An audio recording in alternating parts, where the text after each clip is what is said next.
Votre Excellence, Monsieur Philippe Poinceau, coordonnateur résident du système des Nations Unies au Maroc, représentant résident du PNUD au Maroc, Votre Excellence, Monsieur Tsuneo Kurokawa, ambassadeur du Japon au Royaume du Maroc, Madame la directrice régionale adjointe, honorable assistance, je voudrais tout d'abord exprimer ma joie d'être parmi vous pour l'inauguration de ce noble projet, appui à la réforme du système pénitentiaire pour une meilleure réinsertion sociale. L'objectif ultime de la réinsertion est de faire de sorte que le détenu, la détenue, arrive à vivre de façon socialement acceptable dans le respect des lois et de faire diminuer les risques de récidive et enfin de changer et faire changer les comportements à risque. Les activités de la réinsertion des détenus devraient être axées sur un plan d'action visant la continuité des services entre le milieu carcéral et la communauté. Visant la continuité des services entre le milieu carcéral et la communauté. Ce choix se justifie également par les résultats des multiples recherches qui ont démontré qu'une évaluation rigoureuse des problèmes liés à la délinquance et à l'utilisation des programmes et services concernant ces problèmes, notamment dans la communauté, réduisait davantage les risques de récidive. Finalement, c'est une capacitation, un développement de capacité. Les comportements à risque pour la Rabita Mohammedia des Oulémas sont définis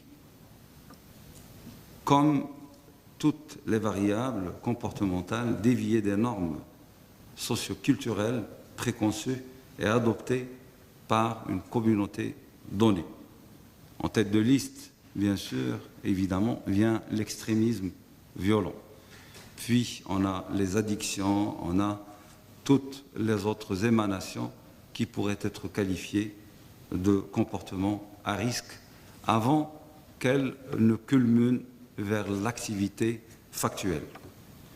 La compréhension des facteurs de risque et des trajectoires développementales qui conduisent au risque aide évidemment à choisir les stratégies les plus efficientes pour justement pouvoir déceler les moments d'action les plus appropriés afin de déployer les efforts de prévention et puis l'intervention.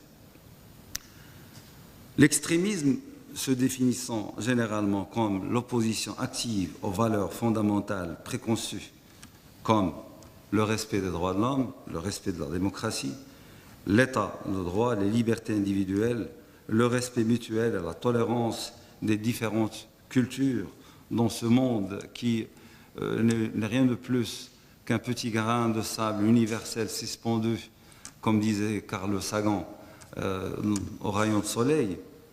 Ce respect-là et cette tendance à vivre harmonieusement dans ce petit monde est derrière le fait que cette prévention de la radicalisation représente un facteur capital et décisif de se vivre ensemble dans sa dimension, bien sûr, prospective.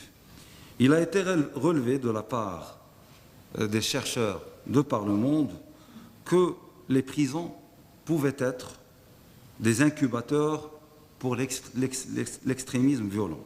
Elles peuvent également offrir un point de départ approprié pour construire des programmes de déradicalisation qui pourraient, bien sûr, assister le reste de la société, étant donné que les prisons, le milieu carcéral ne peut pas être perçu comme quelque chose aliéné à la société. C'est une partie intégrante de la société, c'est la vision la plus appropriée, la plus adaptée pour notre monde nouveau.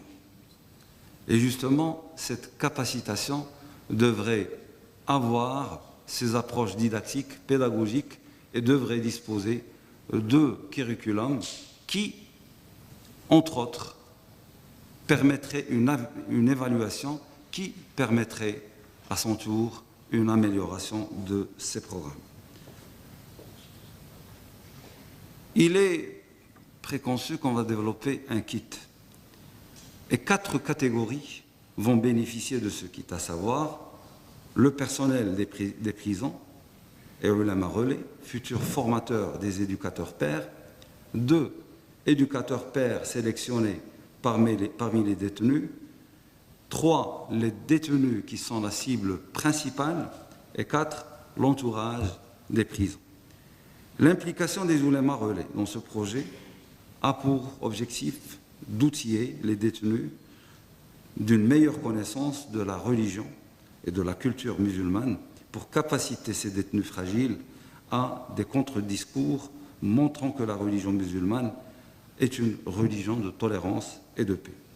L'approche de l'éducation par les ulama relais contribue à la prévention des comportements à risque. En effet, elle permet l'acquisition d'une large gamme de compétences chez les détenus et améliore ainsi leur perception des risques et la manière la plus appropriée de combattre ces risques.